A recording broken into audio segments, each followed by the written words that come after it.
Ouro Preto do Oeste. Ali do lado construída mais uma capelinha.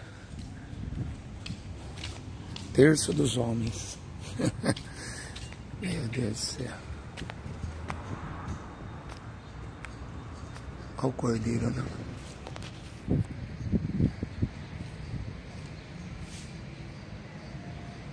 É estranho, né? Saindo o sangue do cordeiro.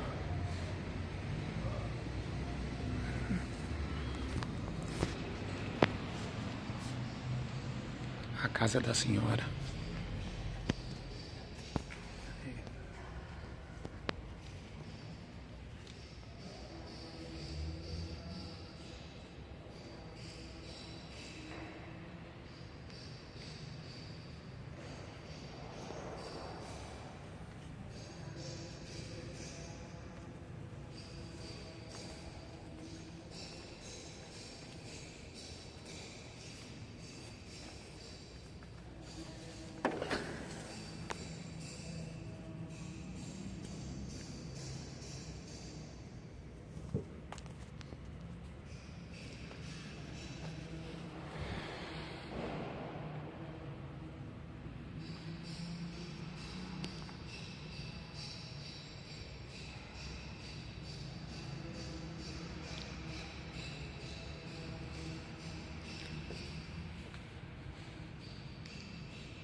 Ali onde põe a hóstia, o sacrário, Jesus vira farinha, depois olha a Aparecida grandona lá no quintal, pintada. É como eu sempre pergunto, quando que um católico, um padre, um bispo, um papa vai me responder por que tiraram o segundo mandamento da Bíblia?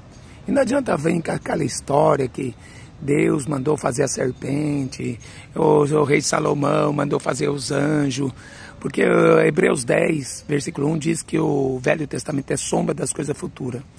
Né? Tanto é que a serpente depois foi destruída porque virou um objeto de idolatria. E não era esse o intuito ali, né? Era para que as pessoas olhassem e fossem curados. Porque aquela serpente levantada no deserto representava Cristo sendo levantado na cruz. Está lá em João capítulo 3. Então chega de palhaçada.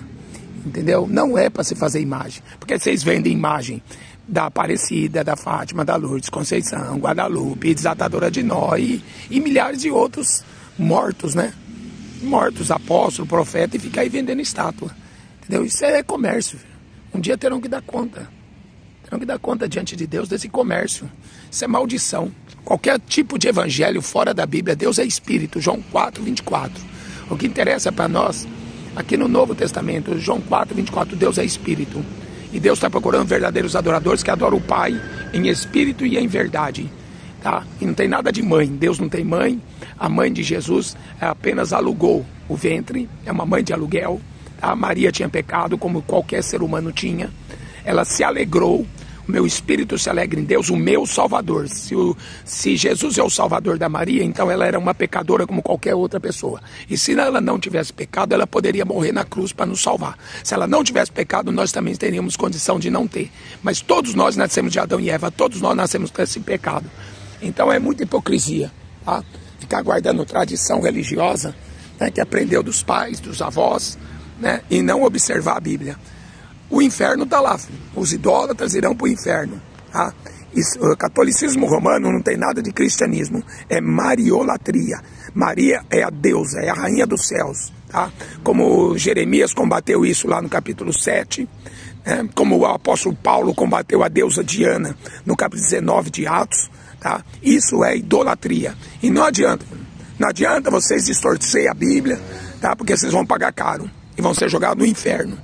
Quem tem ouvidos para ouvir, que ouça. Deus não muda a sua palavra. Aí, Santuário, senhora. Não minha. Não minha. Daqueles que não ouvem a voz de Deus. Tá? Essa é a senhora do que estão perdidos. Tá? A senhora, rainha dos céus. Tá? A Bíblia só fala Senhor dos senhores, Rei dos reis, o Senhor dos exércitos. Tudo que pedirá ao Pai em meu nome, eu farei. Então vamos parar com isso, porque Hebreus 7:25 diz que o Jesus Cristo está diante do Pai intercedendo por nós. Tá? Em Romanos 8:26 diz que o Espírito Santo está lá intercedendo por nós com gemidos inexprimíveis, porque nós não sabemos pedir como convém. Tudo que pedir ao Pai. Tá? Então vamos ler Bíblia, católico. Vamos parar dessa ignorância e vamos acreditar na Bíblia, na palavra de Jesus, na palavra dos apóstolos. Atos dos Apóstolos, a igreja vivia na doutrina dos apóstolos e não nos dogmas que o Papa inventou, que Maria subiu para o céu assunta sem pecado, que Maria é a corredentora. Isso é mentira do diabo. Tá? O Papa mesmo está aí, o Papa Francisco falando que a história de Adão e Eva é uma fábula, que a história de Noé é uma fábula. Tá? Mentira. O Papa é o anticristo. Isso aí é a igreja de Satanás, sinagoga de Satanás. Só tem mentira aí dentro. Se você quiser ficar, tudo bem. O problema é seu, mas Deus não vai ter tolerância religiosa. Tá? Ele vai julgar segundo a sua palavra.